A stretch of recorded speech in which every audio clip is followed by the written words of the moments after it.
Imagine two rifles on a table. One helped win World War II. The other became the face of almost every conflict in the Cold War. So here's the question. How did M1 Garand and AK-47, born in different countries and different eras, both end up as legends of their century?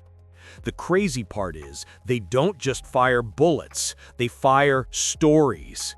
Tonight, you're not just comparing two guns, you're looking at two completely different ways to fight a war, and maybe two completely different ways to look at power itself. Let's start with the American side, the M1 Garand. In the early 1900s, most soldiers around the world were still carrying bolt-action rifles. One shot, work the bolt, one more shot, again and again under fire.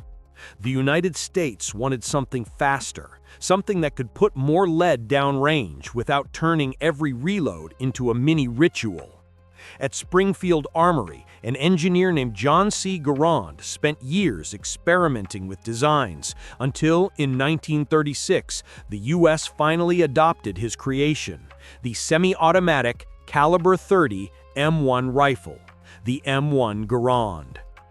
Instead of a manual bolt, the M1 used gas from each shot to cycle the action, so every pull of the trigger fired another round automatically, up to 8 shots in a row. Those 8 rounds sat in a metal en-bloc clip that dropped out with a sharp ping when it was empty, a sound so iconic that veterans and gamers still recognize it instantly. It fired the powerful .30-06 cartridge, a full-sized rifle round with serious range and penetration, meant to hit hard, at distance, through cover, armor, and walls. When the United States entered World War II, this design choice suddenly mattered a lot.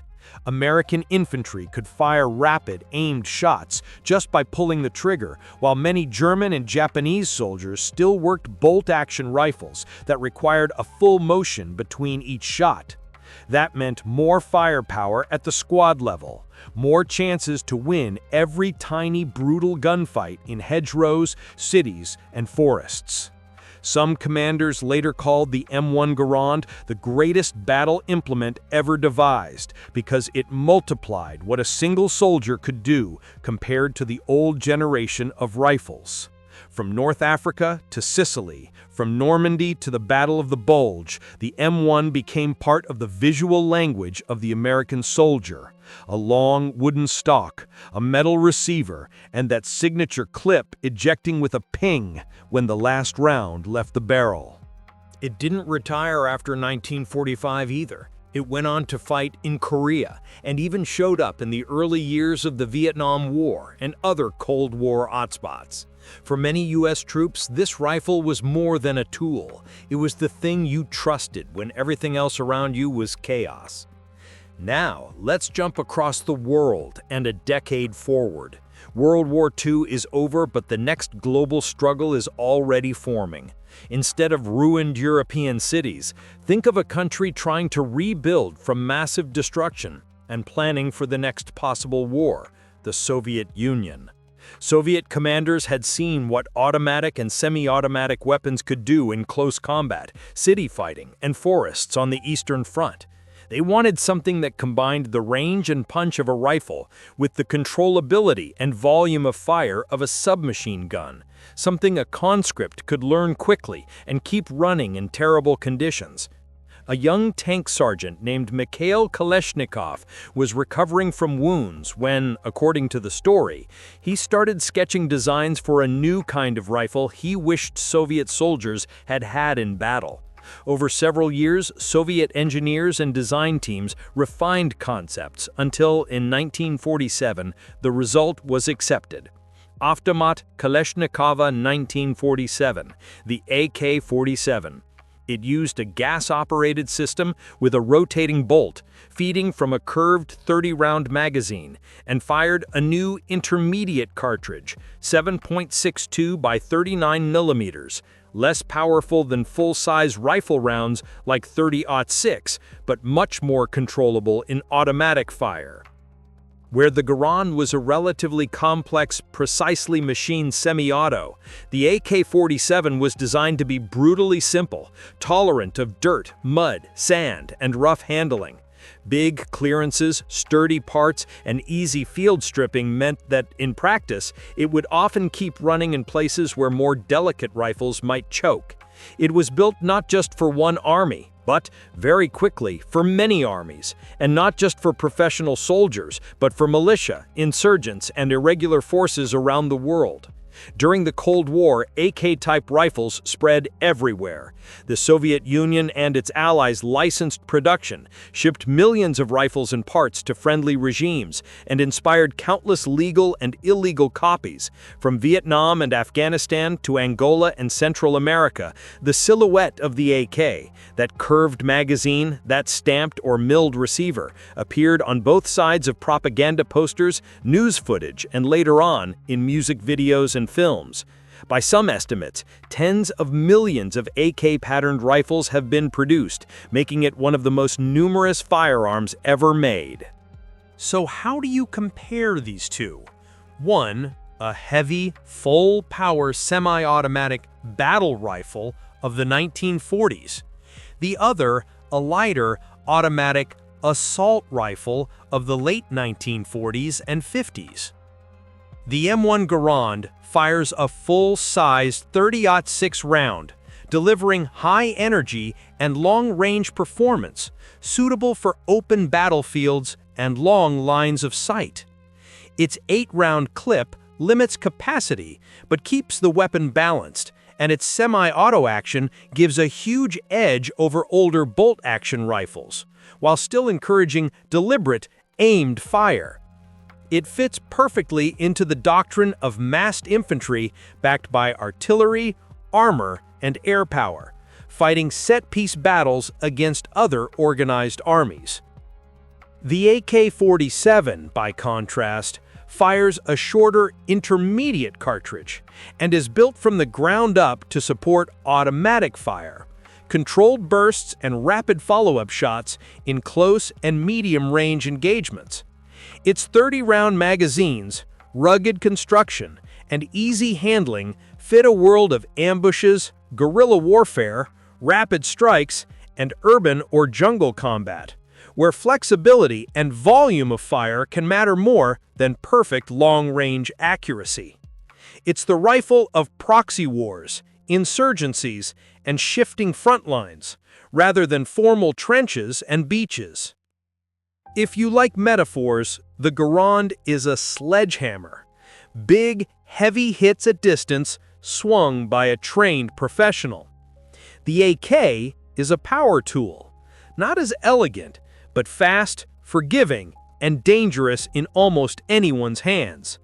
One was made for the era of D-Day and Iwo Jima, the other for the era of jungle wars, revolutions, and televised conflicts.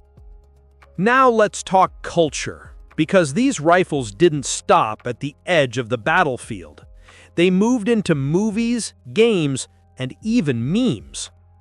The M1 Garand's ping has become one of the most famous gun sounds in entertainment. You hear it in World War II films, documentaries, and video games whenever U.S. troops are shown pushing through Europe or the Pacific. American media often frames the Garand as the rifle of the greatest generation, the Woodstock symbol of the GI advancing under artillery fire and air support. For many viewers, just seeing that rifle instantly says World War II, even without any dialogue. The AK-47, on the other hand, became a kind of global visual shorthand for conflict itself. In news footage, action movies, and shooters, if you want the audience to know they're looking at rebels, militias, or insurgents, chances are you put an AK in someone's hands. It appears on flags, murals, propaganda posters, and in more modern media as both a feared and mythologized object, depending on who's telling the story. In games, it's often the default rifle of the enemy faction, or the rough, high recoil but reliable option for the player. In a strange way, These two rifles turned into archetypes. The M1 Garand, the archetype of the disciplined, industrial-era infantrymen of World War II. The AK-47, the archetype of the fighter in almost every conflict that followed, from jungle guerrillas to urban militias and beyond. So which one wins? Which one is more important? If you look only at numbers and global reach, the AK-47 probably edges ahead. It has armed dozens of countries, countless movements, and shaped the tactics of irregular warfare across continents, earning nicknames like the weapon of the century. But if you zoom out historically, the M1 Garand was a turning point too. It proved that giving every regular infantryman a semi-automatic rifle could transform how an army fights, setting the stage for all the post-war battle rifles and assault rifles that followed. You could say the Garand showed what one soldier could do when freed from the limits of a bolt-action rifle. The AK-47 showed what millions of soldiers and fighters could do when given a simple, rugged automatic weapon that almost anyone could learn. Some historians even point out that certain mechanical ideas from earlier semi-auto rifles, including the Garand, helped influence later designers directly or indirectly in the evolution of weapons like the AK. Ask an engineer, and you might get a lecture about gas systems, locking lugs, and production methods. Ask a veteran, and you might get something much simpler. Garand, the rifle that won World War II. AK, the rifle that defined the rest of the 20th century. In the end, neither really cancels out the other. Both did exactly what their creators needed them to do in the wars their countries expected, and then kept showing up in places no one had planned for. One ruled the age of clear front lines and massive offensives. The other ruled the age of blurred borders and never official wars. So instead of asking which rifle is better, maybe the more interesting question is this: if a new iconic rifle ever rises to define the 21st century the way the M1 Garand defined World War II and the AK-47 defined the Cold War, will it look more like a precise, heavy hammer from the past, or more like a rugged, unstoppable machine from the age of Kalashnikov?